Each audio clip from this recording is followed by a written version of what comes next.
I've been riding a lot now with this new Vortex, and as great as it is, as fantastic it is, I have noticed a few things. So it's not 100% plug and play, easy peasy, life is good, bubble gums and candy.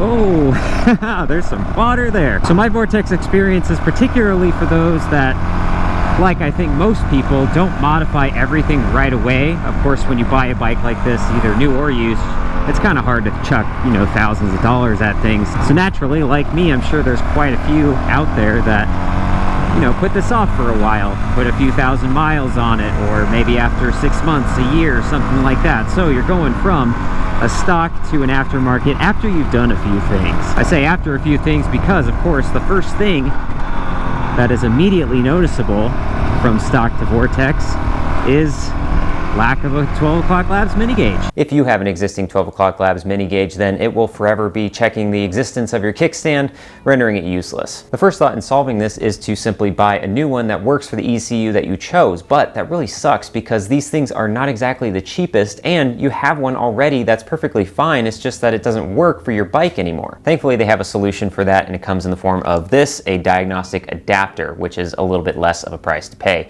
You do also have to get your existing gauge reflashed, which means taking it off of the bike and sending it to 12 o'clock labs so you can get a firmware update in addition. But you may be asking yourself, what about that wireless OBD2 port that you put in not too long ago? Well, unfortunately, this is also going to be forever checking the existence of your kickstand in a sense, because with the Vortex, this does not allow for a Bluetooth connection anymore from the diagnostic port. Since we don't have the wireless capabilities anymore, we're going to go back to the Diagnostic Adapter. Now, this is what you get in the kit, along with instructions, of course, but this is basically a splice in that you'll need to put into the wiring harness, the loom that goes to the Vortex itself. So when it's all said and done, this adapter is going to be placed roughly in this configuration, of course, inside the frame. You start with these 3 bare wires here. They're going to be spliced in at the connector. Goes into a little chip. Then you have these 2 male and female diagnostic port connectors, and the male is going to go into the red diagnostic cable, which is right there, hangs out under the seat, and then this female one gets plugged into the 12 o'clock labs mini gauge, which you can see is currently plugged in right here. So the first step in this, of course, is to determine where these 3 wires need to be spliced, and they're going to go roughly right here on this wiring harness. Now, they do provide a couple of splice connectors that you can use, and I think I'm going to use these for now, but honestly, these are a little on the temporary side, and even in their instructions, it says to wrap them thoroughly in electrical tape so that they can become waterproof. So I think this is just going to be for now. In the future, I want to actually depin the 3 wires that I need to splice into so that I can properly take them out, splice them, solder them with proper waterproof connectors. But for now, these are the 3. I have little pieces of tape on each of them and indicated blue, orange, and yellow, which ones go where. The yellow plug here will go towards the top. It is the middle row, second back, and this is a very, very light pink. Then in that same row, 4 down, is a gray wire with a blue stripe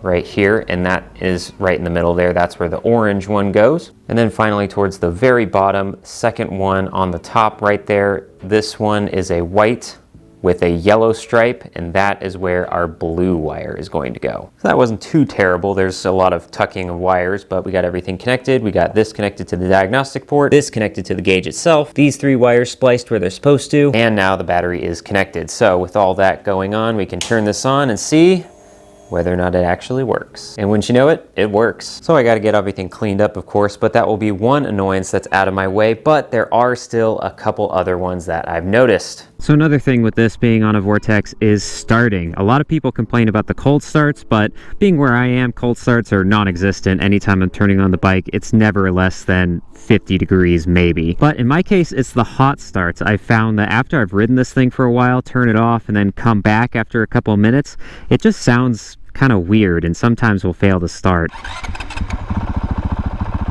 See, that time it did it okay, but just the starter feels like it's trying really, really hard.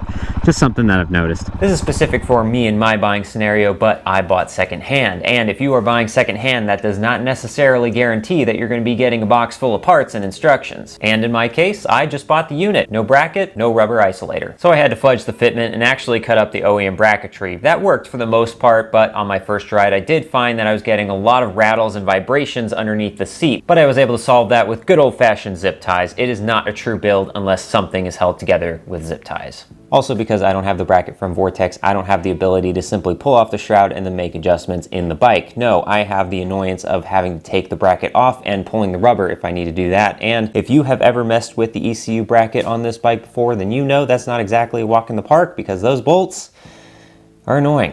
One final annoyance specific to my buying scenario is that your seller might not necessarily know which firmware is in that existing ECU and if it's ever been updated. Regardless, I would highly recommend getting this updated to the latest firmware and reaching out to some of the usual suspects, the retailers, the tuning companies that handle ECUs for this bike. You might have to ask for multiple ones because I know that quite a few of them out there will charge a pretty penny to do so, but if you play your cards right, ask nicely, you might even be able to get it done for free or just the price of shipping. In my experience and from others that I've heard, Tokyo Mods and Takamoto Co. 2 in particular are really good about customer service and should help you out. Despite all of these annoyances, it is the cost of doing business, really. There's truth in the phrase, you get what you pay for, and if you don't pay so much for the product, you might pay a little bit more in the fixes. All that said though, this is a drop in the bucket compared to what I would be paying retail. It was well worth it and certainly helped my handling game when it came to twisties. That's for sure. The roll on, the roll off. Smooth as silk.